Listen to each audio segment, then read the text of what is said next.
Hi Karina, why are you so sad?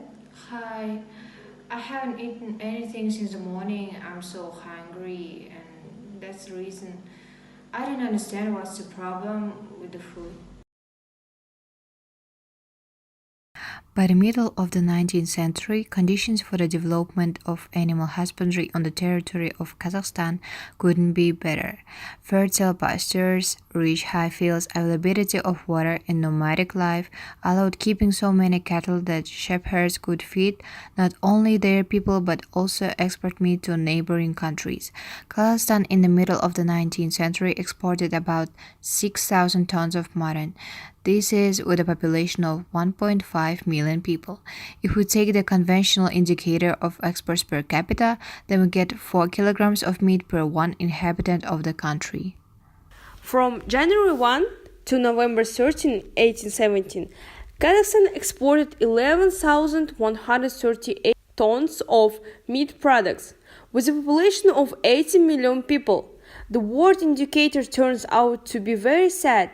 17 grams of meat per one Kazakhstani person. Of course, it is worth considering that for the period from the middle of the 19th century to the present day, certain changes took place that negatively affected the livestock industry. Part of pasture land and the high fields departed to neighboring countries. The Aral Sea dried up. The Tselina project was reoriented into Arable land. And even with us, independence happened, and with its side effects appeared in the form of corruption and latifundism. Pasture potential in Kazakhstan today is more than 180 million hectares, of which less than a third is used for its intended purpose, only 58 million hectares.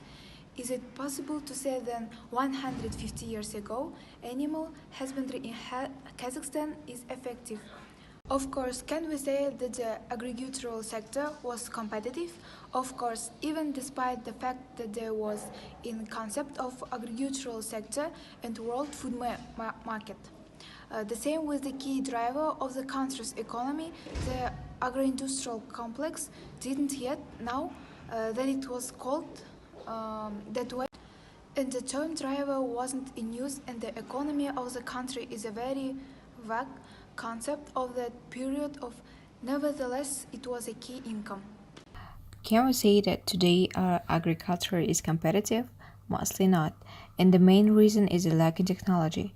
The calendar is no longer the middle of the 19th century, and many animal breeders still shy away from artificial insemination. Moreover, this is a very old technology today. But most pastoralists are so conservatively disposed that they prefer to subject the entire flock to veterinary risks, but use only natural fertilization. As a result, the genotype weakens and dies out. If we talk about cattle, then the entire progressive agrarian world begins to introduce embryonic fertilization and surrogate motherhood. This is done to improve the efficiency of livestock. Which cow would you choose? The one that gives 10 liters milk or 18? And the bull one that weighs 400 kilograms or 750 a year and a half? Taking into account the same feed costs for the period, the answer is obvious. In crop production is no better the wild of grain at the level of virgin times. The new varieties of seeds are produced by almost the only academic and Urazaliyev. Beans seeds are 100% important. And etc. When importing meat species to Kazakhstan, moraxillosis was introduced, a disease affecting the eyes of animals. Earlier in the country, there was no such disease, no appeared, there is no medicine. But there are scientists who have been able to develop an ointment for the disease. The Kazakh Research Institute of Animal Husbandry and Forage Production purchased equipment, learned to wash eggs and make embryos.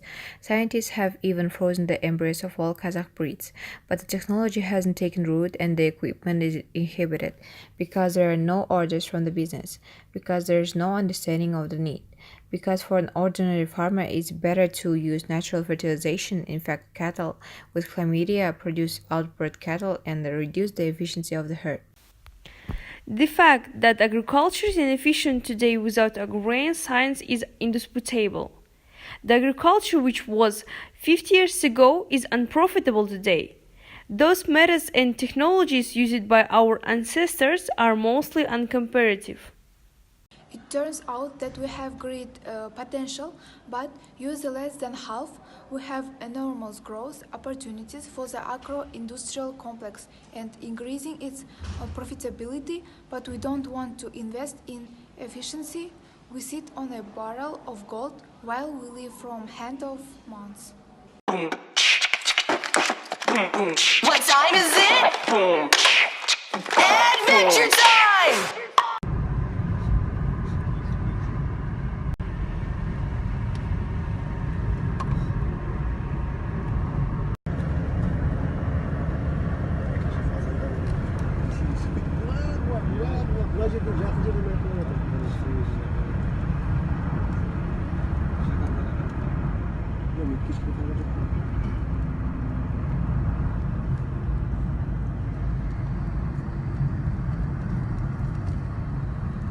They were in the village of Besagash. There is the farm of the chickens, and chicks have been raised here for 5 years. We would like to know the process of growing and the opinion of farmers about the agriculture of Kazakhstan.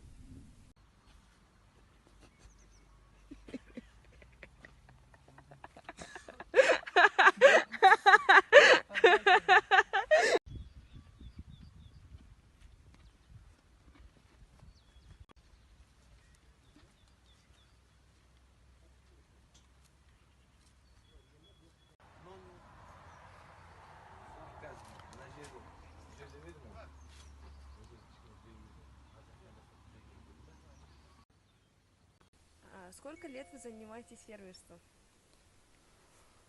Примерно 5 лет уже. Ага. Как продвигается ваш бизнес?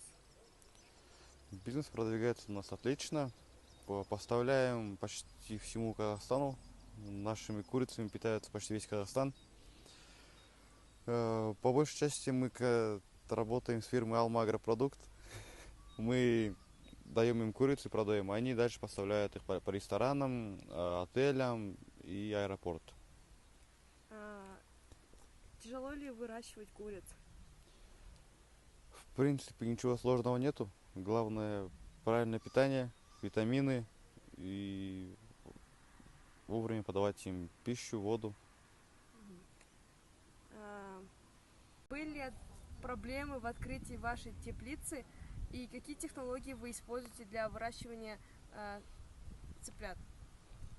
Проблем больших не было в открытии теплицы, потому что мы заказывали каркас у наших казахстанских предпринимателей. Они нам сделали каркас, и таких технологий у нас нету. Только инкубатор и все. А возможно ли войти в вашу теплицу? Возможно, но, к сожалению, у нас в теплице сейчас нету цыплят и курей, так как не сезон. Сейчас холодно, а курицы любят тепло, особенно цыплята. Когда вы будете возобновлять, то есть, свой бизнес? Ну, как потеплеет, сразу возобновим. То есть летом? Да. Спасибо большое вам за интервью.